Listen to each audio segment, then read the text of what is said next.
Picking up where we left off, the fifth section of the IEP is students' participation in the administration of state or district-wide assessments of student achievement. So if Tommy needs individual accommodations to participate in these assessments, the IEP must include a statement detailing all such accommodations. The IEP does not determine if your child will take an assessment, but rather how. Coming in at number 6 is the projected date of initiation and anticipated duration of the IEP. The IEP must be initiated as soon as possible after it is written. The 7th section is transition services, so while Tommy isn't ready for this step yet, it is relevant to students who are 16 and older.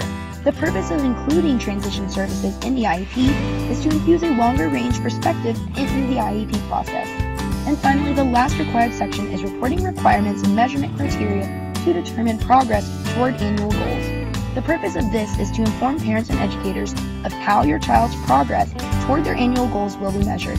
However, there are also 5 special considerations to also be included in a special considerations section. If your child has behavioral problems, a behavior intervention plan must be in place. If your child is considered limited English proficiency, their language needs that relate to the IEP must be considered.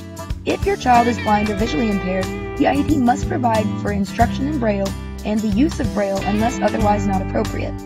If your child is deaf or hearing impaired, the IEP must consider your child's language and communication needs.